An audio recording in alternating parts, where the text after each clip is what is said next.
안녕하세요. 눈뜨는 인생입니다. 오늘 소개할 책은 오은영의 화해, 저자는 오은영, 출판사는 코리아닷컴입니다.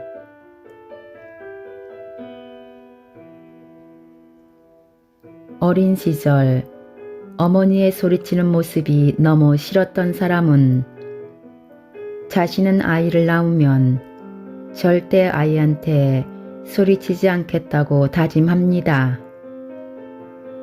아버지의 기분에 따라 매를 맞았던 사람은 자신은 부모가 되면 절대 아이를 때리지 않겠다고 다짐하지요.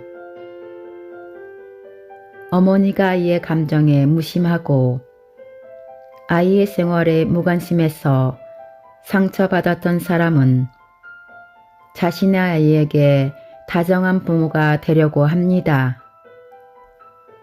또 아버지가 무척 바빠 아버지의 빈자리가 늘 컸던 사람은 자신의 아이에게는 자상한 아버지가 되려고 합니다. 그런데 어린 시절 싫어했던 부모의 행위만 기억해서 그 행위만은 절대 하지 않겠다고 강박적으로 집착하면 육아는 또 다른 버거움이 됩니다. 아이에게 존댓말도 쓰고 소리도 지르지 않았지만 차분한 목소리로 협박하는 부모가 있습니다.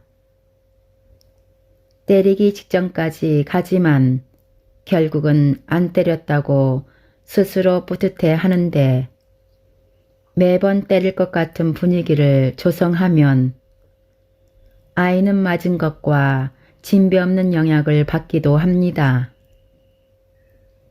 다정한 부모가 되겠다고 아이의 모든 것을 사사건건 간섭하면 아이는 주도성을 잃고 무기력해집니다. 내가 싫어한 부모의 그 모습을 피하려다 또 다른 형태의 잘못된 양육 방식이 나타나는 것이지요. 자신은 깨닫지 못하지만 결국은 내 부모와 비슷하게 아이를 잘못 다루게 되는 경우가 많습니다. 어머니 같은 엄마가 되지 않으려면 어머니에 대한 미움과 싫음을 정확히 들여다보아야 해요.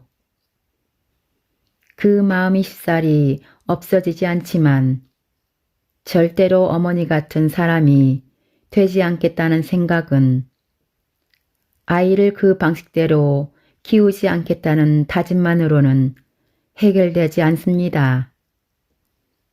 그때 내 마음이 어땠는지 정확히 알고 있어야 합니다. 내 마음은 어머니가 미웠던 거예요. 어머니의 그런 행동이 싫었어요. 내 마음을 알아채는 것부터 시작해야 해요. 그러나 내 아이만큼은 나처럼 크지 않았으면 좋겠다라고 하는 것 자체는 어느 정도 알아차림이 있는 겁니다. 그걸 알아차린 데서부터 나는 이미 부모와 다른 사람인 거예요. 아이는 내 뱃속에서 나왔지만 나와는 다른 사람입니다. 아이의 유전자의 반은 완전히 낯선 사람, 남편에게서 왔어요. 그렇기 때문에 나 같은 아이가 될 수 없습니다. 그러니 아이가 나와 똑같을 것이라는 지나친 두려움에서 한 발 나와도 됩니다. 몸으로 체득된 것이 없는데, 보고 배운 것이 없는데 잘 키울 수 있을까요? 물론 그렇지 않은 사람보다 꽤 어려울 겁니다. 그런데 양육은 방법이 아니라 마음에 달려 있습니다. 방법은 배우면 되니깐요. 결국 문제는 자기 자신에 대한 두려움입니다. 내 안에 있는 두려움입니다. 아이는 나와 완전히 다른 사람이에요. 나도 나의 부모와 다른 사람이지요. 게다가 자신 없고 불확실하고 두려운 것에서부터 나오려고 조금이라도 노력하는 나는 나의 부모와 다른 사람입니다. 출발이 다르니 결과도 당연히 다릅니다. 출발의 방향이 1도만 달라져도 똑같은 길로 가지 않아요. 최종 도착지는 완전히 달라집니다. 결국 나는 나의 부모가 나를 키운 방식과는 한참 다른 길로 가게 될 거예요. 그것에 대한 확신을 가지고 나에 대한 믿음과 안정감을 찾으세요. 안정감을 찾으면 좋은 방법은 의외로 쉽게 찾을 수 있습니다. 부모로부터 받은 상처가 많은 사람은 대인관계를 어려워합니다. 사람들이 자신을 좋아하지 않는다고, 싫어할지도 모른다고 걱정해요. 또 아주 작은 것을 결정할 때조차 주저합니다. 자신이 뭘 원하는지도 모르고 원하는 게 있어도 그것을 원해도 되는지 걱정해요. 내 마음의 소리를 듣지 못하는 거지요. 그리고 매사 후회하고 괴로워해요. 이분들의 부모는 아이를 키우면서 뭘 빠뜨렸기에 자식들이 이렇게 힘들어 하는 걸까요? 아이들은 부모와 말로 상호작용도 하지만 감정적인 교류도 합니다. 아이는 부모와 감정을 주고받으면서 자기 확신과 신뢰를 키웁니다. 이분들의 부모는 그 부분을 놓친 거예요. 우리도 아이를 키우면서 이것을 종종 놓칩니다. 눈에 보이지 않거든요. 눈에 보이지 않는 것을 볼 줄 아는 눈. 부모는 이 눈을 가지도록 노력해야 합니다. 아이를 키우면서 잘한다, 잘한다, 칭찬만 해준다고 자기 신뢰감이 높아지는 것이 아니에요. 오히려 이런 감정을 주고받는 과정을 통해 자기 신뢰감이 생깁니다. 아이들은 매사 결정을 해야 합니다. 지금 화장실을 가야 하나? 이 문제를 마저 풀어야 하나? 지금 배가 좀 고픈데 밥을 먹는 게 나을까? 참았다가 공부 1시간마저 다 하고 먹는 게 나을까? 이런 아주 사소한 것을 결정할 수 있는 힘이 생겼어요. 우리는 실수나 실패를 통해서 뭔가를 배우는 것에 좀 인색합니다. 그러다 보니 그것을 해결하는 과정에서 느낄 수 있는 성취감을 못 느낍니다. 사회도 그렇고 학교도 그렇고 집에서도 그래요. 그런데 가만히 생각해 보세요. 뭔가를 아주 잘 해야만 성취감을 느낀다면 살면서 성취감을 얼마나 느낄 수 있을까요? 나는 내가 자랑스러워 라는 생각을 몇 번이나 할 수 있을까요? 그래서 우리 아이가 자꾸만 무력해지는 것이 아닌가 하는 생각이 듭니다. 잘해서 배우는 것보다 실수해서 배우는 것이 훨씬 많습니다. 실수나 실패는 부끄러운 것이 아니에요. 이것을 어릴 때부터 반복해서 가르쳐 주어야 합니다. 아이가 실수나 실패를 매끄럽게 해결해 가도록 도와주어야 해요. 자꾸 실수를 탓하면 아이는 안 하고 싶습니다. 호기심을 가지고 세상을 탐색하고 도전하려 하지 않아요. 그런데 아이뿐만이 아닙니다.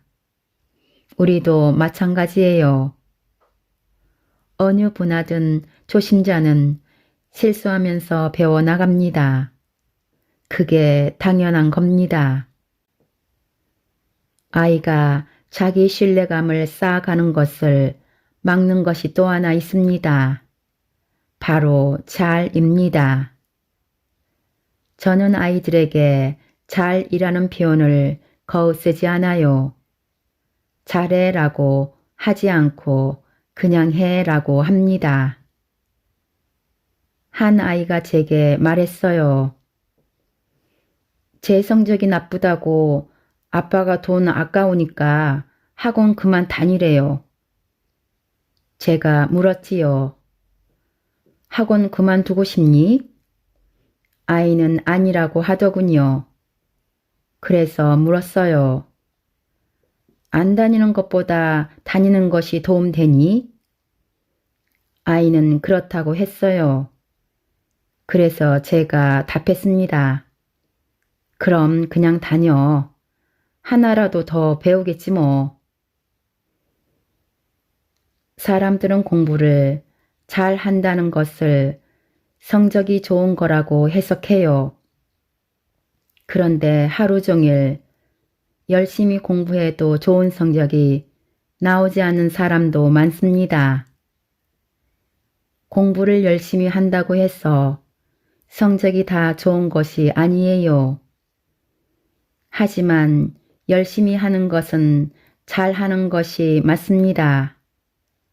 부모는 아이를 너무 사랑하고 너무 잘 키우고 싶어요. 잘을 잘못 해석하면 아이를 굉장히 혹독하게 대할 수가 있어요. 잘은 기준이 항상 너무 높습니다. 아이들은 당연히 그 기준에 못 미치죠.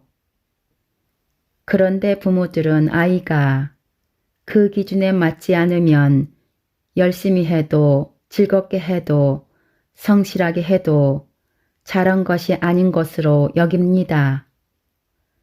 줄넘기도 피아노도 그림도 결과가 좋지 않으면 잘한 것이 아니라고 보지요. 그러면 아이들은 좀 불행하다고 느끼게 됩니다. 우리도 그래요. 잘을 잘못 해석하면 육아가 무척 힘들어요. 아이가 골고루 먹어야, 키가 커야, 성적이 좋아야, 좋은 대학에 가야 잘 키우는 것이 아닙니다. 아이를 잘 키운다는 것은 마음이 편안한 아이로 키우는 거예요. 꼭 잘 해야만 할까요? 꼭 그래야만 한다면 어디 부담스러워서 세상으로 나올 수나 있을까요? 결혼도 부담스럽고 부모가 되는 것도 부담스러워서 할 수가 없습니다. 그냥 해도 괜찮고 좀 해도 괜찮아요. 결국 하고 있는 것이 중요합니다. 계속 하는 것이 중요한 겁니다. 아이를 잘 키우고 싶은 생각은 매우 선한 의도이고 사랑입니다. 저는 그 생각을 절대 비난하지 않아요. 그런데 그것이 조금 과해지면 일종의 욕심이 됩니다. 아이에 대한 사랑도 너무 지나치면 내 욕심이 되어 갑니다. 부모는 늘 그것을 경계해야 해요. 나는 내 아이를 이렇게 키우고 싶다는 건 내 욕심이에요. 이 아이는 나에게 무엇을 원할까? 이 아이가 살아보고 싶은 인생은 무엇일까를 생각해야 합니다. 어린아이를 아득바득 밤늦게까지 학원으로 돌리고 점수 2점을 더 올리는 것이 무슨 의미가 있을까요? 물론 제가 나이 50이 넘은 엄마라 이런 생각을 하는지도 모르겠습니다. 아이가 뒤처지면 사는 것이 힘들어질까봐 걱정하는 것 이해합니다. 아이를 교육시키는 것은 부모의 의무입니다. 그러나 꼭 필요한 교육은 시키되 지나치지는 않았으면 합니다. 영어 학원에 보내지 말라는 말이 아니에요. 아이가 다음 레벨로 빨리 못 올라간다고 점수를 올리기 위해서 또 다른 선생님을 붙이지 말라는 겁니다. 최고로 만들려고 하지는 마세요. 그것은 내 욕심입니다. 머리가 좋아도 공부 재능이 없는 아이들이 있습니다. 머리가 좋다는 이유로 성적을 너무 강조하면 결국 그것 때문에 공부가 아닌 다른 일을 잘할 수 있음에도 그 일을 하게 지탱해 줄 마음의 기둥이 무너져요. 공부는 열심히 가르쳐야 하지만 해야 하는 정도를 넘어서면 그것이 아이가 정말 원하는 것인지 나의 욕심은 아닌지 한번 잘 생각해 봐야 합니다. 아이를 존중한다는 것은 뭘까요? 이 아이의 인생을 뇌가 좌지우지 할 수 없다는 것을 인정하는 것입니다. 이 아이와 내 생각이 다를 수밖에 없다는 것을 그냥 받아들이는 것이에요. 내가 생각하는 행복의 기준이 내 아이가 생각하는 행복의 기준과 다를 수 있다는 것을 편안하게 받아들이는 것입니다. 어린 시절에 대한 상처가 많은 한 남자가 저에게 물었어요. 원장님, 제가 이 문제를 해결해야만 그 다음 단계로 나아갈 수 있지 않을까요? 어떻게 하면 이 상처를 치료할 수 있을까요? 저는 솔직하게 말했습니다. 그 상처는 치료가 안 됩니다. 당신이 원하는 식의 해결은 어려울 거예요. 정말 그렇습니다. 표현할 수도 없이 깊은 그 상처는 어떤 수를 쓰든 없었던 일처럼 될 수는 없습니다. 아무 일도 없던 것처럼 치료가 되기란 불가능합니다. 그 일은 이미 벌어진 일입니다. 부모는 아이가 세상을 보는 창입니다. 그 창에 거미줄이 쳐져 있고 심한 얼룩이 묻어 있어요. 창을 열고 닫을 때마다 소름 끼치는 끼익 소리도 납니다. 어쩌다 열린 창 사이로는 살을 에이는 듯한 칼바람이 들어옵니다. 나는 최소 20년을 그런 창으로 세상을 보았어요. 그러다 보니 결국 내가 다른 사람을 바라보는 사회성, 내가 세상을 바라보는 가치관, 내가 나를 바라보는 자존감, 이런 것들에 다 문제가 생기고 말았습니다. 내가 그런 창을 갖게 된 것은 내 탓이 아니에요. 자식은 부모를 선택할 수 없습니다. 그저 운이 나빴을 뿐입니다. 그저라는 말을 붙이기에는 너무 잔인한 운이지요. 하지만 내가 그런 취급을 받을 만한 사람인 것은 아닙니다. 그건 전적으로 부모 잘못이에요.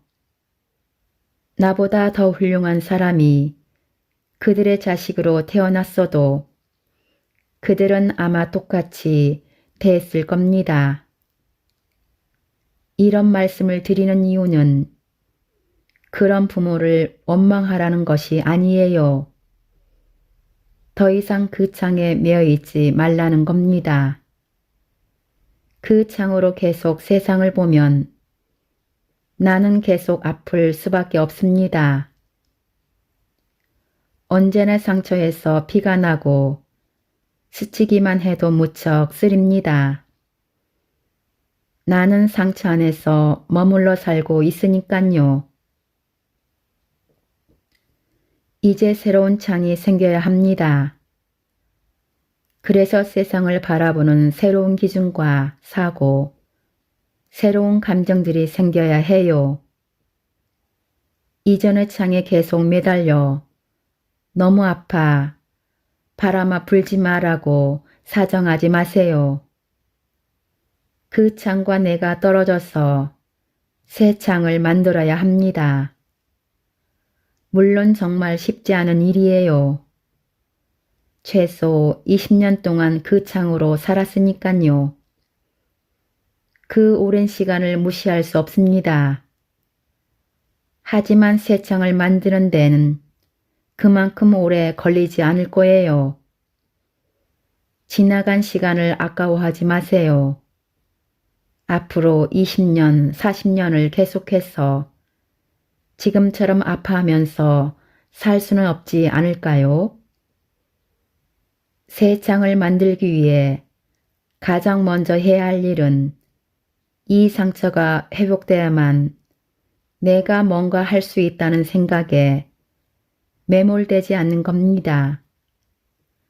부모와의 문제가 완전히 해결이 되어야만 내가 다시 새롭게 태어날 수 있다는 생각 안 하는 것이 좋아요. 상처 회복이 선행되어야 한다고 생각하면 평생 상처에서 허우적거릴 수밖에 없습니다. 그 일은 이미 벌어진 일입니다. 어떻게 해도 없었던 일이 되지 않아요. 그 일로 인해서 지금 현재 내 상황이 나쁠 수 있습니다. 하지만 내가 성인이 되었으면 그 관계는 끝났다고 생각하세요. 내가 성인이 된 이상 그 관계는 심정적으로 끝난 겁니다. 여전히 부모와 같이 살고 있어도 그들이 계속 나에게 영향을 주고 있더라도 성인이 되었다면 내가 속절없이 겪을 수밖에 없는 그 단계는 끝난 겁니다. 이제는 그 관계를 마무리하세요. 어떻게 마무리할까요? 우선은 마음으로 이제 그 관계는 마무리되었다라고 되뇌이세요. 그리고 그들이 내게 계속 똑같은 영향을 주어도 내가 조금이라도 다른 각도로 반응하는 방법이 무엇일까에 대해 궁리하세요. 화해는 내가 나와 하는 겁니다. 부모는 죽을 때까지 나에게 사과하지 않을 수 있어요. 우리는 죽을 때까지 부모를 용서하지 못할지도 모릅니다. 그 마음 그냥 그대로 두세요. 누구도 나 아닌 남을 어쩌지 못해요. 부모도 내가 아닌 이상 남입니다. 결국 내가 화해해야 하는 것은 나예요. 속절없이 당했던 나와 화해하고 이 사람들이 나를 망치면 어떻게 하지 했던 나와도 화해해야 합니다. 자신을 형편없이 생각했던 나와 화해하고 자신을 비난했던 나와 화해하고 자신의 나쁜 면에 진저를 졌던 나와 화해해야 합니다.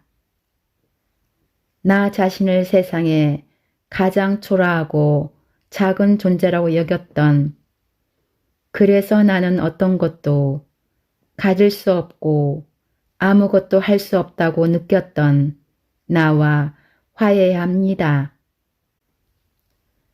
그리고 이제는 힘도 있고 작지도 않은데 여전히 하염없이 내리는 비를 맞으면서 웅크르고 앉아있는 작은 아이에게 다른 누구도 아닌 내가 손을 내밀어야 합니다. 이제는 그만 일어나 새로운 창 앞에 서라고 말해주세요. 나의 내면과 내가 손을 잡는 것이 나와 화해하는 시작입니다. 그럴 때가 있어요. 매일매일 잘 해오던 일인데 문득 지금 잘 하고 있는 걸까? 계속 이렇게 살아도 괜찮은 걸까? 하는 생각이 들 때 말이에요. 그때 그걸 하지 않았더라면, 그때 그렇게 했더라면 하는 생각에 후회합니다. 가지 않은 길에 대한 그리움과 아쉬움, 억울함과 기대는 누구에게나 있어요. 하지만 아마 놓쳤다고 생각하는 그 길로 갔어도 분명히 후회는 남을 겁니다. 가지 않은 길은 그리워하지 마세요. 잠시 스치듯 상상해 볼 수는 있지만 지금 내가 서 있는 이 길이 최선일 가능성이 큽니다. 선택의 순간 내 세포 하나하나가 최선이라고 판단해서 선택한 길이기 때문이지요. 상황에 의해서 어쩔 수 없었다고 생각할 수도 있어요. 하지만 결국 인생은 대부분 자신의 선택입니다. 그리고 그 선택은 내 안에 나도 모르게 그려놓은 행복의 그림에 의해서 결정되었을 거예요. 쳇바퀴처럼 반복되는 일상에서 불현듯 허무감이 들 때는 자신을 들여다보세요. 선택의 순간마다 내게 가장 중요한 것은 무엇이었는지 스스로에게 물어보세요. 내 행복의 그림은 무엇인가요? 나는 어떻게 살아야 행복할까에 대한 나만의 기준에 대해서 끊임없이 생각하세요. 선택의 순간이 오면 거기에 맞춰 더 상위의 가치에 우선순위를 놓고 서열을 정해야 합니다. 뭐든 자신이 최상의 가치로 두는 것에 따라 살면 돼요. 그게 옳아요. 어느 쪽이든 결정하고 나서는 나 이래도 될까라고 고민하지 마세요. 누구도 인생에서 두 마리 토끼는 못 잡습니다. 동시에 두 길을 갈 수는 없습니다. 가치 기준은 아주 이상하고 부적절하지만 않다면 괜찮아요. 어느 누구도 당신이 세운 그 가치 기준에 대해 비난할 자격이 없습니다. 선택 후에는 뭔가 잘못됐다고 후회하고 죄책감을 갖지 마세요. 그것이 그 순간에는 내가 가장 행복할 수 있는 방향이었을 겁니다. 스스로의 선택을 믿으세요. 일상의 사소한 선택들이 모두 인생의 방향에 조금씩 영향을 주지만 결정적으로 큰 영향을 주는 선택들이 있어요. 내가 무슨 일을 하면서 살아갈 것인가? 내가 누구와 생각을 나누며 살아갈 것인가 등이죠. 이런 선택은 시간이 조금 더 걸리더라도 주변에 반대가 있더라도 반드시 주체가 내가 되었으면 해요. 주변 상황에 밀려서 서둘러 선택하지 마세요. 분노와 운명이 커질 수 있어요. 대학에 가고 취직하고 결혼하고 출산하고 아이를 키우는 삶은 겉으로는 매우 소박해 보이지만 내 인생의 행복들을 크게 결정짓는 일들입니다. 이런 일들은 내 행복의 그림에 맞춰서 내가 주도적으로 선택해야 합니다. 누군가가 원하는 삶이 아니라 자신이 원하는 삶으로 말이지요. 그래야 이 다음에 후회가 덜 합니다. 후회가 들 때는 자신에게 지나치게 철저한 면이 있는지 용납하지 못하는 면이 있는지도 스스로 살펴보고 내려놓을 것은 내려놓으세요. 저에게는 여러 가지 역할이 있습니다. 엄마, 아내, 딸, 며느리, 정신과 의사, 병원 원장, 방송인, 저술가 등 저는 각각의 제 모습을 볼 때 어색하지 않습니다. 모든 역할이 완벽하냐고요? 아니지요. 어느 역할에서는 좀 잘하는 것 같지만 다른 역할에서는 좀 어설프기도 합니다. 하지만 그 모습들이 서로 충돌을 일으켜 제 안에서 불안을 일으키지는 않아요. 제가 저 스스로에게 갖는 감정들이 대체로 잘 통합되어 있어서 각 역할들도 편하게 느껴져요. 이것을 좀 어려운 말로 자아 조절 기능에 의한 정체성 통합이라고 합니다. 너무 지나치게 완벽하려고 애쓰지 마세요. 역할이 몇 가지 안 될 때는 누구나 잘 알 수 있어요. 하지만 역할이 많아지면 그만큼 못하는 것이 당연합니다. 역할이 많아지면 자아의 조절 기능이 약해지면서 혼란스럽고 불안해질 수 있어요. 그럴 때는 자신에게 너그러워져야 합니다. 그래야 가깝고 소중한 사람들에게도 너그러워질 수 있어요. 과거에 좋은 일이든 나쁜 일이든 그것이 누적된 결과가 현재인 것은 맞아요. 과거를 깡그리 무시할 수는 없습니다. 부모가 준 상처 정말 크지요. 무척 아팠을 겁니다. 하지만 그것을 어느 정도 정리하고 마무리를 지어야만 새로운 장이 생겨요. 과거를 부여잡고 사는 사람은 과거에 머물러 사는 겁니다. 내 몸은 오늘에 있어요. 과거는 지나간 일입니다. 저희 집에 있는 인공지능 스피커에게 알람을 맞춰달라고 했습니다. 그때 시간이 오전 7시 30분이었는데 제가 착각하고 오전 7시 15분에 맞춰달라고 했어요. 그랬더니 말하더군요. 지나간 시간은 세팅할 수가 없습니다.